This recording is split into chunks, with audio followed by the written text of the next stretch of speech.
Hello friends, मैं शिव शंकर और आप मेरे साथ इस वीडियो में पढ़ेंगे श्वसन यानी कि जीवों में कैसे श्वसन होता है। हम पढ़ रहे हैं साइंस, जो कि एनसीईआरटी का बुक है और 7th क्लास का ये है। और उसके आज हम 10वें चैप्टर का अध्ययन करने वाले हैं, जिसका नाम है जीवों में श्वसन यानी कि रेस्पिरेशन इन ऑर्गेनिज्म। कैसे जीव श्वसन करते हैं, क्या क्या विधियाँ होती हैं श्वसन करने की, ये सब हम इस चैप्टर के माध्यम से इस वीडियो में पढ़ेंगे। तो चलिए शुरू करते हैं। श्वसन मतलब हमारे लिए हम श्वसन क्यों करते हैं। सबसे पहला हमारा पॉइंट है, हम श्वसन क्यों करते हैं और हमें श्वसन क्यों हमारे लिए आवश्यक होता है। तो वाई डू वी रिस्पायर यानी कि हम श्वसन क्यों करते हैं। अध्याय 2 में आपने पढ़ा था कि सभी जीव सूक्ष्म इकाइयों से बने होते हैं। सभी जीव क्या है, सूक्ष्म इकाइयों के बने होते हैं, यानी कि एक सेल्स से बने होते हैं, जिन्हें कोशिकाएं कहते हैं। कोशिका जीव की सबसे छोटी संरचना है और क्रियात्मक इकाई होती है। सबसे क्या है कि यह सबसे छोटी इकाई है, सबसे छोटी संरचना है और यह क्रियात्मक इकाई है। जीवों की प्रत्येक कोशिका पोषण, परिवहन, उत्सर्जन और जनन जैसे कुछ कार्यों को संपादित करने में कुछ न कुछ भूमिका निभाती हैं। यानी कि ये जो सेल्स हैं वो भूमिका निभाते हैं पोषण में, परिवहन में, उत्सर्जन में और जनन में, यानी कि किसी न किसी रूप में ये जरूर भूमिका निभाते हैं। इन कार्यों को करने के लिए कोशिका को ऊर्जा की आवश्यकता होती है। इन कार्यों को संपादित करने के लिए किस चीज़ की आवश्यकता होती है, तो ऊर्जा की आवश्यकता होती है, हमें एनर्जी की आवश्यकता होती है। यहाँ तक कि हम खाना खाते हैं अथवा सोते हैं, पढ़ते हैं, इन सभी में क्या होती है, ऊर्जा की आवश्यकता हमें होती है। अब क्या है कि ये ऊर्जा हमें कहाँ से प्राप्त होती है, कैसे प्राप्त होती है, इन चीज़ों को हम जान लेते हैं। यानी कि ये भी आप समझ लें कि सोते समय भी आपको ऊर्जा की आवश्यकता है और इससे तो शिथिलता कुछ हमारे और शरीर में हो नहीं सकता, क्योंकि जब हम सो रहे हैं तो पूरा का पूरा जो बॉडी होता है हमारा, यानी कि उसमें कोई और कार्य नहीं होता है, बस सोने का ही काम करते हैं। लेकिन उसमें भी उस कार्य को, इस सोने जैसे शिथिल कार्यों को करने के लिए भी हमें क्या होता है, ऊर्जा की आवश्यकता होती है। अब भोजन से संचित ऊर्जा श्वसन के समय निर्मुक्त होती है। भोजन के रूप में जो आपने फूड के रूप में स्टोर किया हुआ है, वह ऊर्जा श्वसन के समय यानी कि जब हम ब्रीदिंग करते हैं तो यह क्या होती है, निर्मुक्त होती है, बाहर आती है, मतलब उसका खपत होता है। ठीक है। अतः सभी जीवों को भोजन से प्राप्त जो ऊर्जा है वह श्वसन के लिए आवश्यक होता है। भोजन से जो प्राप्त ऊर्जा है वह किसके लिए आवश्यक होता है, श्वसन की आवश्यकता होती है उसको प्राप्त करने के लिए। अब श्वसन के प्रक्रम में हम पहले सांस द्वारा वायु को शरीर के अंदर ले जाते हैं। इसमें क्या करते हैं, पहले हम अपने शरीर के अंदर ले जाते हैं श्वास के द्वारा। आप जानते हैं कि वायु में ऑक्सीजन होती है, पता है हमें कि ऑक्सीजन होती है। फिर हम सांस छोड़ते हुए वायु को शरीर से बाहर निकालते हैं। जब हम सांस को छोड़ते हैं तो वायु बाहर आती है। इस वायु में सांस द्वारा अंदर ली गई वायु की तुलना में कार्बन डाइऑक्साइड की मात्रा अधिक होती है, अर्थात यह कार्बन डाइऑक्साइड समृद्ध होती है। जो हम एयर लेते हैं, जो हम वायु लेते हैं, उसमें जो कार्बन डाइऑक्साइड की थोड़ी मात्रा होती है वो जाती है। वो जब हम सांस छोड़ते हैं उससे क्या होती है, वो ज़्यादा होती है। मतलब जब हम सांस छोड़ते हैं तो कार्बन डाइऑक्साइड ज़्यादा छोड़ते हैं, यानी कि वह जो हमारा जो सांस के रूप में छोड़ते हैं वायु, वह कार्बन डाइऑक्साइड की उसमें मात्रा अधिक होती है और यह कार्बन डाइऑक्साइड समृद्ध होती है। हम जिस वायु को सांस द्वारा अंदर लेते हैं उसमें उपस्थित ऑक्सीजन शरीर के सभी भागों में और अंततः प्रत्येक कोशिका में ले जाई जाती है। जो हम ऑक्सीजन क्या करते हैं, अंदर लेते हैं, वो क्या होता है, शरीर के सभी भागों में ले जाई जाती है, अंततः प्रत्येक कोशिकाओं में। ठीक है, अंततः प्रत्येक कोशिकाओं में वह हमारे शरीर के अंदर ले जाई जाती है। कोशिकाओं में यह ऑक्सीजन भोजन के विखंडन में सहायक होता है। ठीक है। अब यह कोशिका में भोजन के विखंडन के प्रक्रम में ऊर्जा मुक्त होती है। ठीक है। सबसे पहले हम देख रहे हैं कि कोशिकाओं में यह ऑक्सीजन भोजन के विखंडन में सहायता करती है। फिर कोशिका में भोजन के विखंडन के प्रक्रम में ऊर्जा मुक्त होती है। जब विखंडित होता है भोजन उस समय क्या होती है, ऊर्जा मुक्त होती है। इसे कोशिकीय श्वसन कहते हैं। इसे हम क्या कहते हैं, कोशिकीय श्वसन यानी कि सेलुलर रेस्पिरेशन कहते हैं। सभी जीवों की कोशिकाओं में कोशिकीय श्वसन होता है। सभी जीवों की कोशिकाओं में क्या होता है, कोशिकीय श्वसन होता है, यानी कि सेलुलर रेस्पिरेशन होता है। अब कोशिका के अंदर भोजन ऑक्सीजन का उपयोग करके कार्बन डाइऑक्साइड और जल में विखंडित हो जाता है। क्या होता है, कोशिका के अंदर भोजन यानी कि ग्लूकोज ऑक्सीजन का उपयोग करके कार्बन डाइऑक्साइड और जल में टूट जाता है। ये जब ग्लूकोज का विखंडन ऑक्सीजन के उपयोग द्वारा होता है तो यह वायवीय श्वसन कहलाता है। ठीक है, यह क्या कहलाता है, वायवीय श्वसन कहलाता है, यानी कि एरोबिक रेस्पिरेशन कहलाता है। अब क्या होता है, ऑक्सीजन की अनुपस्थिति में जब कोई जीव जंतु ऑक्सीजन की अनुपस्थिति में भी भोजन विखंडित करता है और वह क्या करता है, उस भोजन को विखंडित कर देता है, ऑक्सीजन की अनुपस्थिति में भी भोजन विखंडित हो जाता है, तो क्या होता है, यह प्रक्रम अवायवीय श्वसन कहलाता है। यह प्रक्रम क्या कहलाता है, अवायवीय, यानी कि ऑक्सीजन की अनुपस्थिति में भी विखंडित हो जाता है। इस प्रक्रम को हम कहते हैं, इस प्रोसेस को हम क्या कहते हैं, अवायवीय श्वसन कहते हैं, यानी कि एनएरोबिक रिस्पिरेशन हम बोलते हैं। अब भोजन के विखंडन से ऊर्जा निर्मुक्त होती है। वो पता है कि भोजन के विखंडन से क्या होती है, ऊर्जा निर्मुक्त होती है। ये रहा आप ग्लूकोज जो कि भोजन के रूप में लेते हैं, फिर यह ऑक्सीजन की उपस्थिति में, माने ऑक्सीजन इसको क्या करता है, कार्बन डाइऑक्साइड प्लस जल और ऊर्जा इन तीन चीज़ों में टूट जाता है। ये ग्लूकोज ऑक्सीजन की उपस्थिति में, यानी जो हम भोजन ग्रहण कर रहे हैं वह प्रेजेंस ऑफ ऑक्सीजन क्या होता है, कार्बन डाइऑक्साइड, जल और ऊर्जा में यह परिवर्तित होता है, विघटित होता है, टूटता है। अब संभवतः आपको मालूम होगा कि ईस्ट जैसे अनेक जीव वायु की अनुपस्थिति में जीवित रह सकते हैं। ईस्ट जो कि आप यूज़ करते होंगे ब्रेड, डबल ब्रेड और ये केक वगैरह बनाने में ईस्ट का इस्तेमाल होता है, वे क्या करते हैं, वायु की अनुपस्थिति में जीवित रह सकते हैं, यानी कि वो वायु की अनुपस्थिति में भी श्वसन करते हैं और वो क्या करते हैं, भोजन को विखंडित करते हैं। जब भी श्वसन होगा वहाँ क्या होगा, भोजन का विखंडन होगा और उससे ऊर्जा निर्मुक्त होगी, यानी कि बाहर आएगी, मुक्त होगी। उसका उपयोग हम विभिन्न क्रियाकलापों में करते हैं। अब ऐसे जीव क्या कहलाते हैं, ऐसे जीव अवायवीय श्वसन के द्वारा ऊर्जा प्राप्त करते हैं, इन्हें हम अवायवीय जीव कहते हैं। ठीक है, ये जीव क्या कहलाते हैं, अवायवीय जीव कहलाते हैं, यानी कि एनएरोबिज ये कहलाते हैं। ठीक है, ऑक्सीजन की अनुपस्थिति में ग्लूकोज, अल्कोहल और कार्बन डाइऑक्साइड में विखंडित हो जाता है। ऑक्सीजन क्या होगा, ऑक्सीजन की अनुपस्थिति में ग्लूकोज जो है, जब ऑक्सीजन नहीं होगा उस स्थिति में क्या होगा कि ग्लूकोज, अल्कोहल और कार्बन डाइऑक्साइड में विखंडित हो जाता है। ग्लूकोज क्या होगा, अल्कोहल और कार्बन डाइऑक्साइड में विखंडित हो जाता है, जैसा कि निम्न समीकरण यानी कि निम्न इक्वेशन में आपको दिखाया गया है। ग्लूकोज है, यह ऑक्सीजन की अनुपस्थिति है। इस फॉर्मेशन में क्या होता है कि अल्कोहल, कार्बन डाइऑक्साइड और ऊर्जा इस तरीके से ये निर्मुक्त होता है। और ये तो अनुपस्थिति की बात रही। और उपस्थिति में क्या होता है, ग्लूकोज जो है ऑक्सीजन की उपस्थिति में कार्बन डाइऑक्साइड, जल और ऊर्जा, और यहाँ क्या हो रहा है कि आप अल्कोहल, कार्बन डाइऑक्साइड और ऊर्जा इन तीनों में यह टूट रहा है, इन तीनों में यह परिवर्तित हो रहा है। अब हमारी पेशी कोशिकाएं भी अवायवीय रूप से श्वसन कर सकती हैं। ठीक है, हमारी पेशी कोशिकाएं जो होती हैं वो भी अवायवीय रूप से श्वसन कर सकती हैं, लेकिन ये ऐसा थोड़े समय तक ही कर सकती हैं। क्या होती है, जो मसल्स पेशी जो होती हैं, हमारी मसल्स कोशिकाएं जो होती हैं वह अवायवीय रूप में श्वसन कर सकती हैं, लेकिन यह क्या होता है, बहुत थोड़े समय के लिए होता है।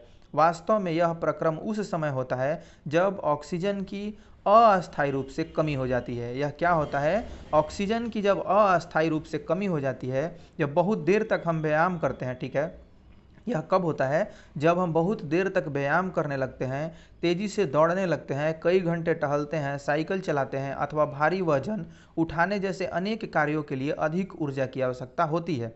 क्या होता है कि ये सब जब हम कार्य करते हैं, कुछ कठिन कार्य करते हैं, जब दौड़ लगा रहे होते हैं या टहल रहे होते हैं या साइकिलिंग कर रहे होते हैं या हम वेट उठा रहे होते हैं, तो इसमें क्या होती है, हमको क्या होता है कि अधिक ऊर्जा की आवश्यकता होती है।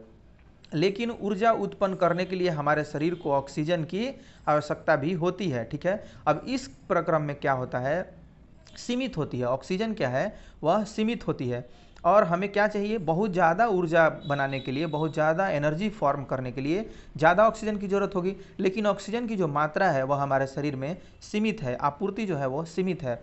ऐसी स्थिति में पेशी कोशिकाएं अवायवीय श्वसन द्वारा ऊर्जा की अतिरिक्त मांग को पूरा करती हैं। क्या करती हैं ये?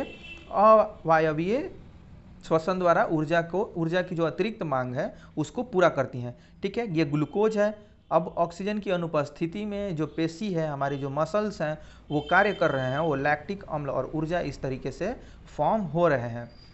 क्या आपने कभी सोचा है कि अत्यधिक व्यायाम करने के बाद आपकी पेशियों में ऐंठन होने लगती है? यह क्यों होती है? जब हम ज़्यादा परिश्रम कर लेते हैं, ज़्यादा मेहनत कर लेते हैं, तो क्या होता है कि हमारी पेशियों में ऐंठन होने लगती है, यानी कि जो आप क्रैम्प बोल सकते हैं उसको, बॉडी में क्रैम्प आ जाती है, उस बारे में यहाँ बात कर रही है। ऐंठन जो होती है तब तक होती है जब पेशियाँ अवायवीय रूप से श्वसन करती हैं, यानी कि जब उन्हें उनके अनुसार, उनकी ऊर्जा जो उनको चाहिए उस अनुसार उनको ऑक्सीजन जो है वह नहीं मिल पाता, तब तक वो क्या करते हैं, इस तरीके से अवायवीय श्वसन करते हैं और वह क्रैम्प जो है वह तब तक रहता है। इस प्रक्रम में ग्लूकोज के आंशिक विखंडन से ग्लूकोज का पूरा विखंडन नहीं हो पाता है, जिससे क्या होता है कि लैक्टिक अम्ल और कार्बन डाइऑक्साइड बनते हैं। पूरा अगर इनका विखंडन ग्लूकोज का नहीं होगा, यानी कि थोड़ा होगा, तो इस स्थिति में क्या होगा, लैक्टिक अम्ल और ऊर्जा यानी कि लैक्टिक अम्ल और कार्बन डाइऑक्साइड बनते हैं। लैक्टिक अम्ल का संचयन पेशियों में ऐंठन उत्पन्न करता है। यह जो लैक्टिक अम्ल है वह क्या करता है, पेशियों में ऐंठन उत्पन्न करता है। गर्म पानी से स्नान करने अथवा शरीर की मालिश करने पर हमें ऐंठन से आराम मिलती है। जब आप गर्म पानी से नहाते हैं और क्या करते हैं, मालिश करते हैं, तो इस ऐंठन में आराम मिलती है, क्योंकि क्या होता है इसके बाद रक्त संचरण जो है वो मालिश के दौरान और गर्म पानी से जब आप स्नान कर रहे होते हैं तो ब्लड का सर्कुलेशन क्या होता है, बढ़ जाता है, और इसके फलस्वरूप श्वसन भी होने लगता है, ऑक्सीजन की आपूर्ति वहाँ होने लगती है। ठीक है, अब इसके परिणाम स्वरूप पेशी कोशिकाओं को ऑक्सीजन की आपूर्ति बढ़ जाती है। ऑक्सीजन की आपूर्ति बढ़ जाने से लैक्टिक अम्ल का कार्बन डाइऑक्साइड और जल में पूर्ण विखंडन हो जाता है। अब इसमें क्या होता है, जब पूरा ऑक्सीजन आपको पूर्ति होने लगती है आपके शरीर में, तब कार्बन डाइऑक्साइड और जल में पूर्ण विखंडन हो जाता है। यह लैक्टिक अम्ल जो है, वह लैक्टिक एसिड जो है, वह क्या होता है, कार्बन डाइऑक्साइड और पानी में इसका पूर्ण विखंडन हो जाता है। अब देखते हैं श्वसन। श्वसन क्या है, यानी कि ब्रीदिंग क्या है। यह अगला बिंदु है, हमारा अगला पॉइंट है कि ब्रीदिंग क्या है, हम श्वसन कैसे करते हैं और इनके लिए हमें क्या क्या चाहिए, इन चीज़ों को हम देख लेते हैं। ठीक है, अब यह बात है कि श्वसन या सांस लेने का अर्थ है ऑक्सीजन से समृद्ध वायु को अंदर खींचना या ग्रहण करना। ठीक है, जब हम ब्रीदिंग की बात कर रहे हैं, जब हम श्वसन की बात कर रहे हैं, तो इसमें एक बात ध्यान रखने वाली है कि ऑक्सीजन से समृद्ध वायु, यानी कि उसमें ऑक्सीजन ज़्यादा होगा, उसको क्या करते हैं हम, अंदर खींचना या ग्रहण करना, और कार्बन डाइऑक्साइड से समृद्ध वायु को बाहर निकालना। हम इसको सरल रूप में ऐसे समझ सकते हैं कि ऑक्सीजन हमें लेना है और कार्बन डाइऑक्साइड को क्या करना है, छोड़ना है। ऑक्सीजन से समृद्ध वायु को शरीर के अंदर लेना अंतः श्वसन कहलाता है, यानी कि इनहेलेशन कहलाता है। अंतः श्वसन यानी कि इनहेलेशन कहलाता है जब आप ऑक्सीजन को अंदर लेते हैं, और कार्बन डाइऑक्साइड से समृद्ध वायु को बाहर निकालना उच्छ्वसन कहलाता है। ठीक है, उच्छ्वसन कहलाता है, यानी कि एक्सेलेशन कहलाता है।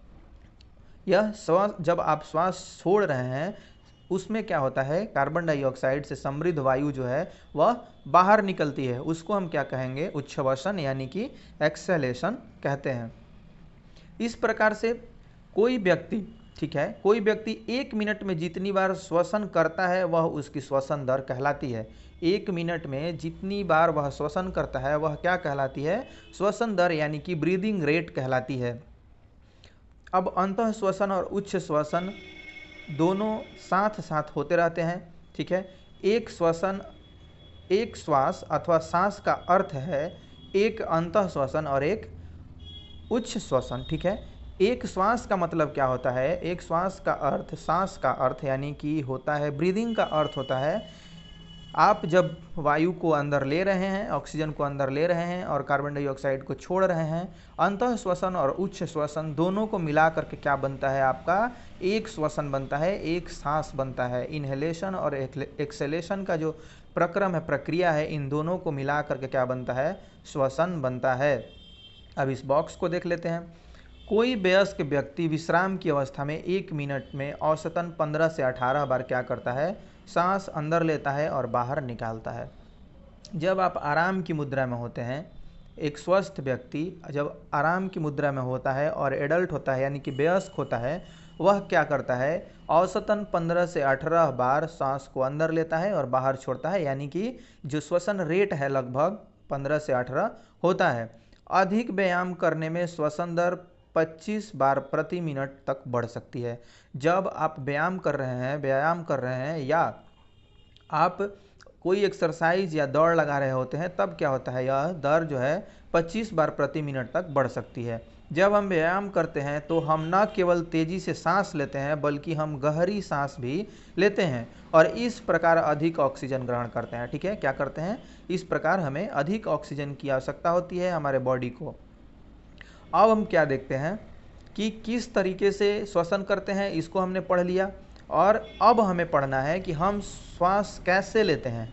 हम क्या करते हैं, श्वास कैसे लेते हैं, यानी कि हाउ डू वी ब्रेथ, हम श्वास कैसे लेते हैं, इसको हम देखते हैं। अब इस तरीके से हम अपने नथुनों यानी कि नासाद्वार, ठीक है, नाक से क्या करते हैं, वायु अंदर लेते हैं। नासाद्वार का अर्थ है नाक, जो नाक की नली है, जो श्वसन नली है, उसको हम इसमें बोल सकते हैं। हम अपने नथुनों यानी कि नासाद्वार से वायु अंदर लेते हैं। ठीक है, जब हम क्या कर रहे हैं, इन्हेलेशन हो रहा है कि हम वायु को अंदर लेते हैं, किससे, नासा गुहा से, यानी कि नेसल कैविटी से। ठीक है, नेसल कैविटी से हम क्या करते हैं, वायु को अंदर लेते हैं।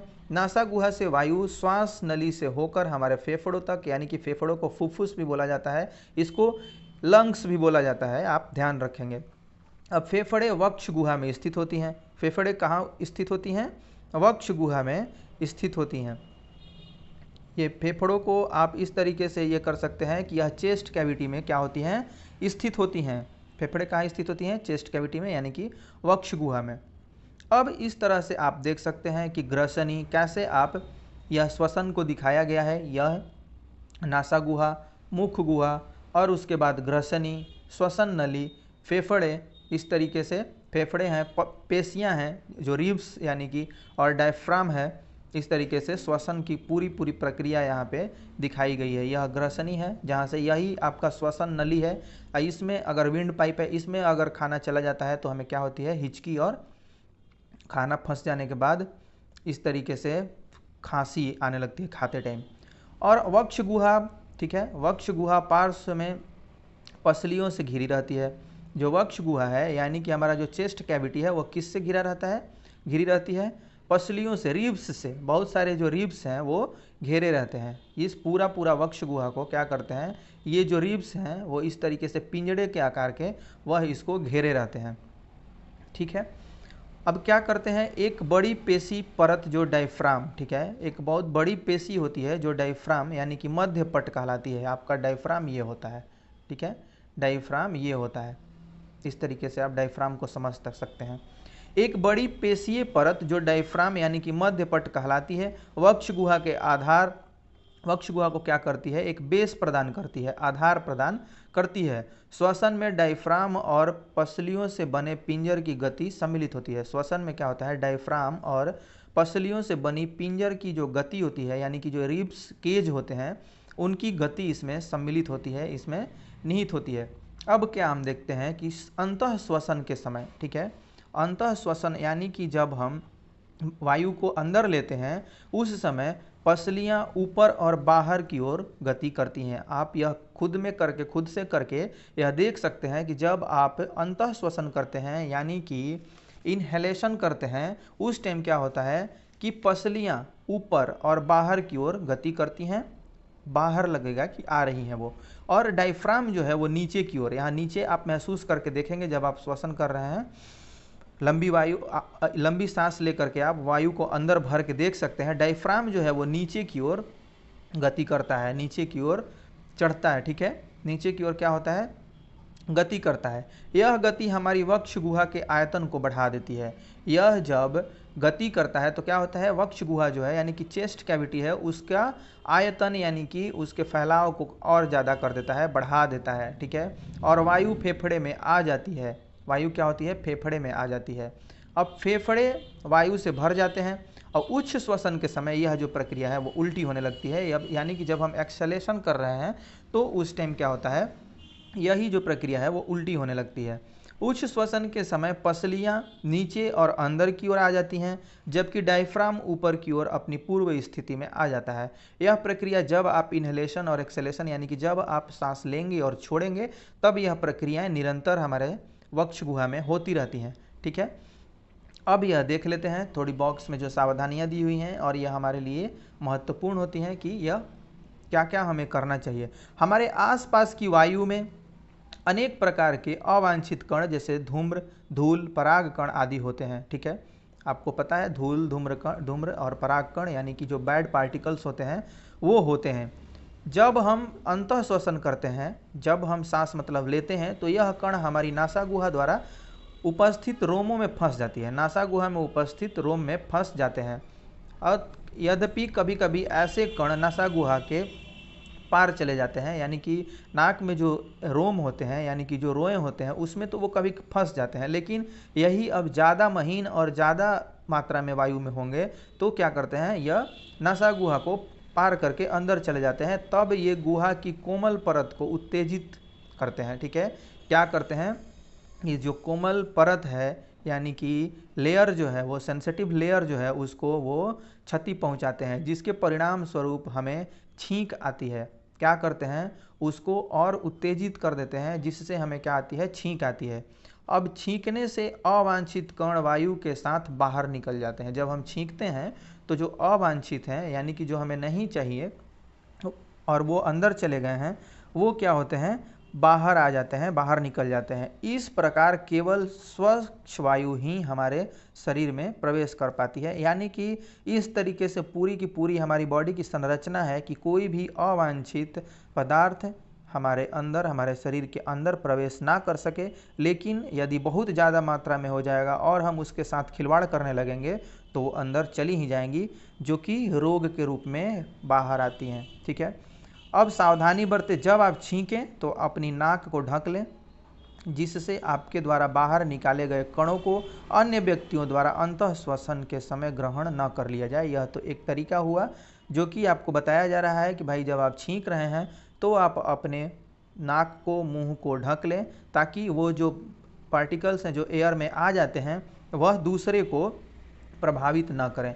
अब वायु अंदर आती है। ठीक है, ये आप यहाँ देख रहे हैं कि वायु क्या हो रही है, air in down, air is down in, क्या होती है, वायु अंदर आ रही है।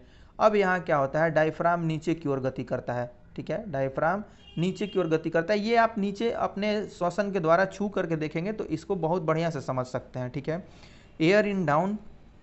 ठीक है, जब वायु अंदर आती है एयर इज डाउन इन, और पसलियाँ क्या होती हैं, पसलियाँ बाहर की ओर गति करती हैं, यानी कि रिब्स जो है मूव्स आउट। जब हम लेंगे कोई भी चीज़, जब हम अपने अंदर भरते हैं तो ये ज़रूर फैलेगा, चाहे आप कुछ भी भरें अंदर। अगर आप बोरी में ही कुछ भरते हैं तो वह क्या होता है, बोरी या पॉलीथीन बाहर की ओर फैलता है। तो इस तरीके से जब वायु हमारे अंदर आती है तो ये पसलियाँ क्या होती हैं, बाहर की तरफ मूव करती हैं, पसलियाँ बाहर की ओर गति करती हैं, यानी कि रिब्स मूव्स आउट। ठीक है, डायफ्राम नीचे की ओर गति करता है, डायफ्राम क्या करता है, नीचे की ओर गति करता है, diaphragm moves down.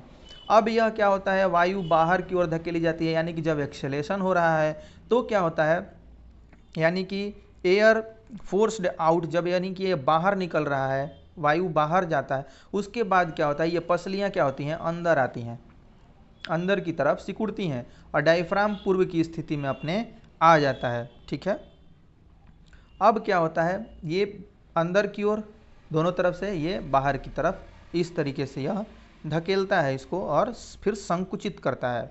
Ribs moves back. ठीक है, और डायफ्राम मूव्स बैक, यह पीछे पूर्व की स्थिति में आ जाता है फिर से।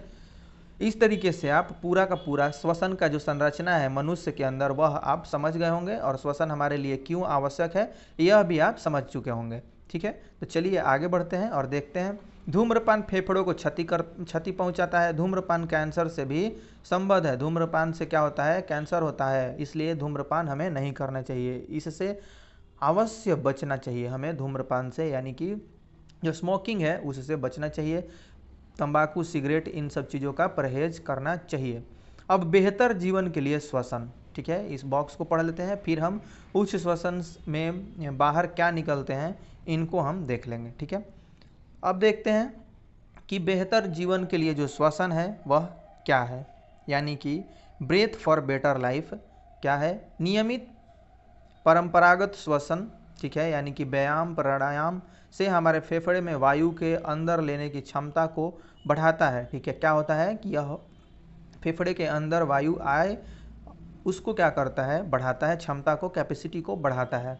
इस प्रकार हमारे शरीर की कोशिकाओं को ज़्यादा ऑक्सीजन की आपूर्ति होती है, जिसके फलस्वरूप अधिक ऊर्जा उत्पन्न होती है। क्या होता है कि इसके बाद क्या होता है, अधिक ऊर्जा उत्पन्न होती है। आप जब ज़्यादा श्वसन करेंगे उसमें क्या होगा, ऑक्सीजन ज़्यादा आपको चाहिए और उससे आपको ज़्यादा ऊर्जा मिलेगी, ठीक है, ज़्यादा ऊर्जा उत्पन्न होंगे। अब हम क्या देखते हैं कि और सारे जो जीव हैं वह कैसे श्वसन करते हैं। उच्च श्वसन में क्या बाहर निकलता है आपको पता है, कार्बन डाइऑक्साइड और भी जो बैड पार्टिकल्स हैं वो बाहर निकलते हैं, तो इनको आप इस तरीके से समझ सकते हैं। अंतः श्वसन और उच्च श्वसन में वायु में ऑक्सीजन और कार्बन डाइऑक्साइड का जो प्रतिशत है, यानी कि जो परसेंटेज है, उसको इस तरीके से यहाँ पे दिखाया गया है एक टेबल के माध्यम से। तो अंतः श्वसन, अंतः श्वासित वायु जो है, अंतः श्वासित वायु जब हम अपने फेफड़े में वायु ले रहे हैं, यानी कि उस टाइम ऑक्सीजन हम लेते हैं कितना, 21%, और छोड़ते कितना है, जब छोड़ते हैं तो उसमें क्या होता है, कार्बन ऑक्सीजन की मात्रा जो होती है वह 16%, ठीक है। अब यहाँ क्या होता है, लेते कितना है हम कार्बन डाइऑक्साइड, तो 0.04%, और यह छोड़ते कितना है, 4.4%। ये बहुत ज़्यादा जटिल नहीं है, समझना इसको आसान है। जब हम ले रहे हैं तो उस टाइम ऑक्सीजन हम क्या करते हैं, ज़्यादा लेते हैं, और जब हम छोड़ रहे हैं उस टाइम क्या करते हैं, कार्बन डाइऑक्साइड ज़्यादा छोड़ रहे हैं। तो अब देखते हैं कि अन्य जीव कैसे श्वसन करते हैं, अन्य जीवों में श्वसन कैसे होता है, ठीक है। अन्य जंतुओं में श्वसन यानी कि ब्रीदिंग इन अदर एनिमल, वो कैसे श्वसन करते हैं। अब हाथी, शेर, गाय, बकरी, मेढक, छिपकली, सर्प और पक्षियों आदि जंतुओं की वक्ष गुहा में मनुष्यों की भांति फेफड़े होते हैं, ठीक है। ये क्या कह रहा है भाई, फिर से इसको पढ़ते हैं। हाथी, शेर, गाय, बकरी, मेढक, छिपकली, सर्प और पक्षियों आदि जंतुओं की वक्ष गुहा में मनुष्यों की भांति फेफड़े होते हैं, ठीक है। ये सारे जितने जीव हैं इनमें क्या होते हैं, मनुष्य की भांति इनके चेस्ट कैविटी में फेफड़े होते हैं, यानी कि लंग्स होते हैं। अब जीव श्वसन कैसे करते हैं, आइए देखते हैं कि जीव कैसे श्वसन करते हैं, अन्य जो जीव हैं वो किस प्रकार से श्वसन करते हैं। कॉकरोच कैसे श्वसन करता है इसको हम देख लेते हैं। कॉकरोच के शरीर के पार्श्व भाग में छोटे छोटे छिद्र होते हैं। कॉकरोच का जो पार्श्व भाग होता है शरीर का, उसमें क्या होता है, छोटे छोटे छिद्र होते हैं, छोटे छोटे छिद्र होते हैं। अब यह क्या है कि ये छिद्र श्वसन रंध्र कहलाते हैं। यह छिद्र जो है क्या कहलाता है, श्वसन रंध्र कहलाता है, अस्पायरेकल कहलाता है, ठीक है। कीटों में गैस के विनिमय के लिए वायु नलियों का जाल बिछा रहता है। कीट में क्या होता है कि वायु कैसे जाए इनके अंदर और कैसे बाहर निकले, इसके लिए क्या होता है, नलियों का जाल बिछा रहता है, जो श्वास प्रणाली या वातक कहलाते हैं। यह क्या कहलाते हैं, श्वास प्रणाली या वातक कहलाते हैं, यानी कि इनको हम ट्रैकिया बोल सकते हैं, TRACHEAE, ठीक है। इनको हम पढ़ सकते हैं क्या, श्वास प्रणाल या वातक, यानी कि ट्रैकिया। ये इस तरीके से श्वास प्रणाल हैं जो आपको दिखाए गए हैं यहाँ। इस तरीके से जाल नुमा एक प्रणाली होती है श्वसन प्रणाली, और यह ऑक्सीजन को अंदर बाहर करने में सहायक होती है। अब श्वास प्रणाली,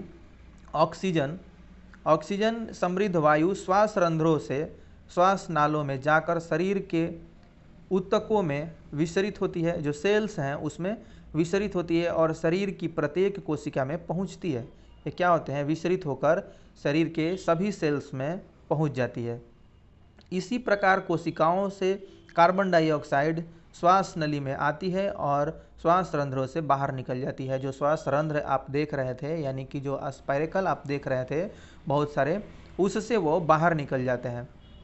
अब श्वास नाल अथवा श्वास प्रणाल केवल कीटों में ही पाए जाते हैं। जंतुओं के अन्य समूहों में ऐसी व्यवस्था नहीं पाई जाती है। जंतुओं के लिए ऐसी व्यवस्था नहीं पाई जाती है जंतु के समूह में।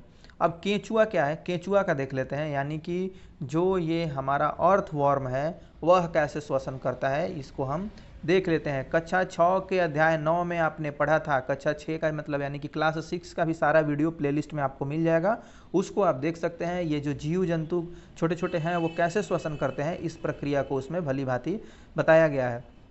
अब क्या है, केंचुआ अपनी त्वचा से श्वसन करते हैं। केंचुए की त्वचा जो है स्पर्श करने पर आर्द्र और श्लेष्मीय प्रतीत होती है। आप जब इसको छुएंगे तो यानी कि मॉइस्ट, इसमें मॉइस्चर होता है, और यह श्लेष्मी यानी कि आपको श्लेष्मीय यह प्रतीत होगा, स्लीपरी प्रतीत होगा, थोड़ा फिसलनदार जैसा प्रतीत होगा।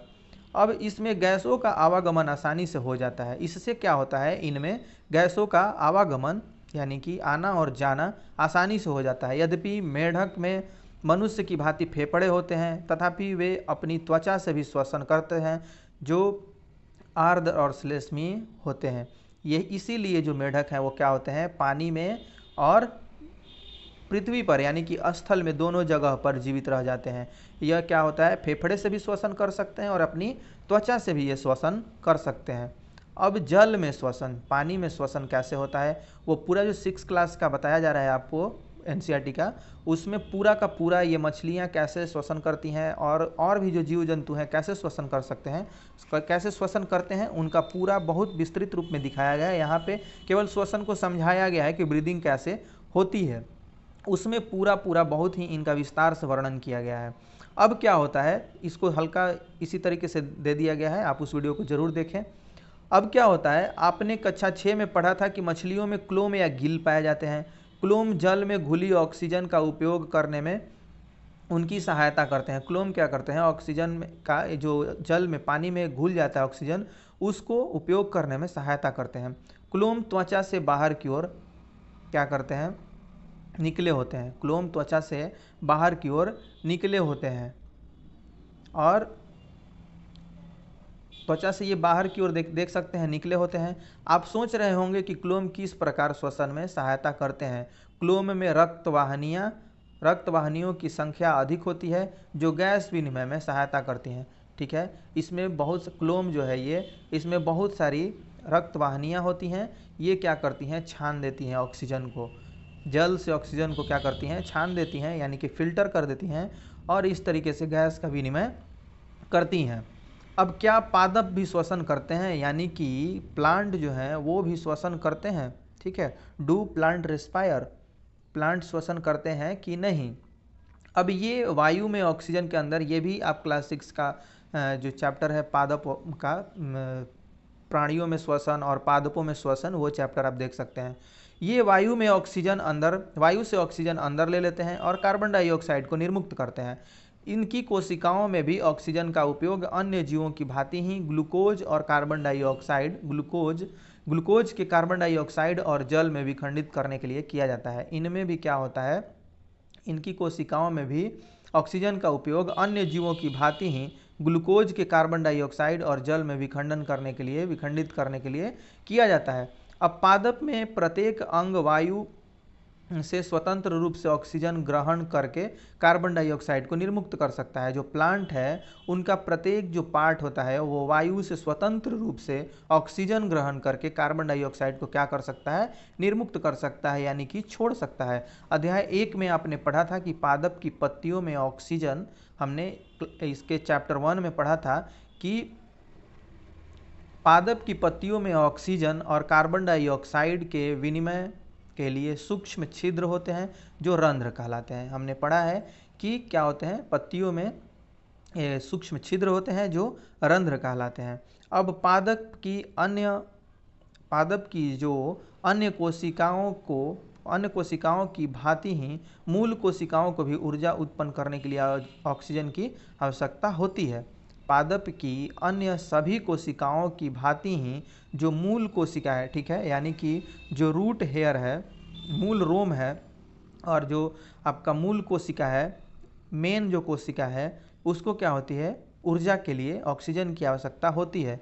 अब मूल मृदा कणों के बीच की खाली जगह, जो मूल मृदा कण है यानी कि जो सॉइल है, उससे क्या होता है, ये उसके खाली जगह में जो ऑक्सीजन होते हैं उसको यह ग्रहण कर लेते हैं।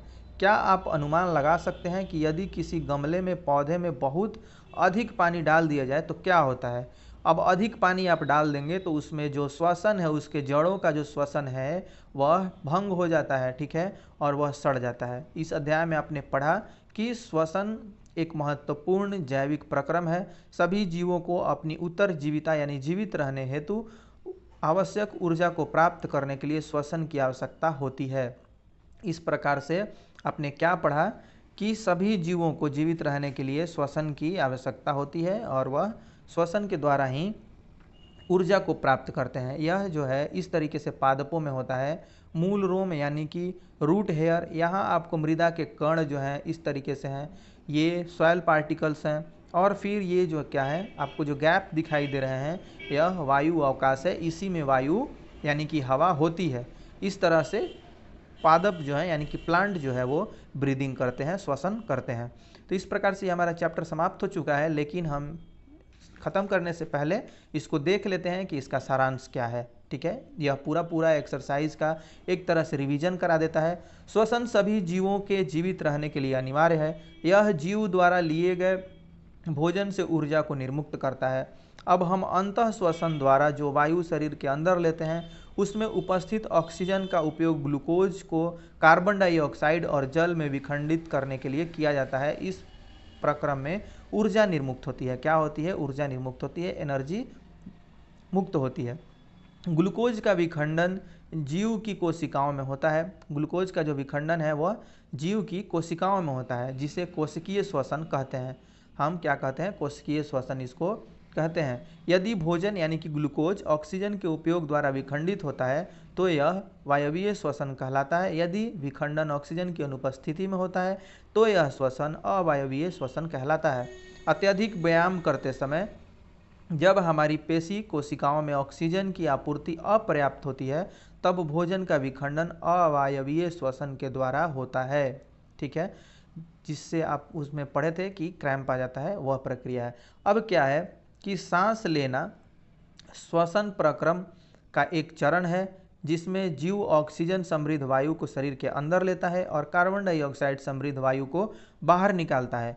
अब गैसों के विनिमय के लिए विभिन्न जीवों में श्वसन अंग भिन्न होते हैं। क्या होते हैं? सभी में श्वसन अंग भिन्न होते हैं। कोई फेफड़े से लेता है, कोई गिल्स से लेता है, तो कोई त्वचा से लेता है। अंतः श्वसन या निःश्वसन के समय हमारे फेफड़े विस्तारित होते हैं और उच्च श्वसन के साथ ही ये अपने मूल अवस्था में आ जाते हैं। जैसे ही हम श्वसन को मतलब सांस को छोड़ते हैं तो ये मूल अवस्था में आ जाते हैं। शारीरिक सक्रियता के बढ़ने पर श्वसन दर बढ़ जाती है। शारीरिक जब सक्रियता बढ़ती है यानी जब हम एक्सरसाइज करते हैं तो उस टाइम श्वसन दर यानी कि ब्रीदिंग रेट क्या होता है? बढ़ जाती है। अब गाय, भैंस, कुत्ते और बिल्ली जैसे जीवों में श्वसन अंग और श्वसन प्रक्रम मानव के समान ही होते हैं। केंचुए में गैसों का विनिमय उनकी आर्द्र त्वचा के माध्यम से होती है, जो आप मॉइस्ट और स्लिपरी उनका जो ऊपर का लेयर होता है, रोम जो उनका होता है, उसके द्वारा श्वसन होता है। अब मछलियों में यह क्लोम और कीटों में श्वास प्रणाली के द्वारा होता है। ठीक है, श्वास प्रणाली पढ़े आप कि श्वास प्रणाली क्या है या वातक क्या है, ट्रैकिया जिसको आप बोल रहे हैं वो। ठीक है, अब पादपों में मूल मृदा में उपस्थित वायु को ग्रहण करते हैं। जो मूल हैं वो वायु में इसमें उपस्थित मृदा में उपस्थित वायु को ग्रहण करते हैं। पत्तियों में नन्हे छिद्र होते हैं जिन्हें हम रंध्र कहते हैं, इनसे गैसों का विनिमय होता है। पादप कोशिकाओं में ग्लूकोज का विखंडन अन्य जीवों की तरह ही होता है। ठीक है, इस प्रकार से हम इस पूरे चैप्टर को समाप्त कर चुके हैं। और यह कुछ भी आपको अगर दिक्कत होती है या और आपको बदलाव चाहिए तो आप कमेंट बॉक्स में ज़रूर कमेंट कर सकते हैं। और यह अंत में हम जान लेते हैं कि क्या आप जानते हैं। ठीक है, हमारे लिए ऑक्सीजन अनिवार्य है, लेकिन जो जीव इसका उपयोग नहीं करते उनके लिए ऑक्सीजन विषाक्त होती है। ठीक है, यह भी आप यह समझ लें कि जो जीव ऑक्सीजन का इस्तेमाल नहीं करते, उपयोग नहीं करते, उनके लिए यह ऑक्सीजन क्या होता है, पॉइजनस होता है। वास्तव में मानव एवं अन्य जीवों के लिए भी लंबे समय तक शुद्ध ऑक्सीजन में श्वसन करना हानिकारक हो सकता है। ठीक है, आप यह भी समझ लें कि वास्तव में मानव एवं अन्य जीवों के लिए भी लंबे समय तक शुद्ध ऑक्सीजन में श्वसन करना हानिकारक हो सकता है। यानी कि जो प्रकृति ने हमें मिक्स एयर दिया है, यानी कि मिक्सचर के रूप में जो वायु दिया है, वह ही हमारे श्वसन के लिए अच्छा होता है। जो मिक्स कार्बन डाइऑक्साइड भी होता है, उसमें आप पढ़े हैं कि 0.04% हम कार्बन डाइऑक्साइड को भी लेते हैं ऑक्सीजन के साथ साथ। तो इस तरीके से इनका मिक्सचर जो होता है वह ही हमारे शरीर के लिए बेहतर होता है, लाभदायक होता है।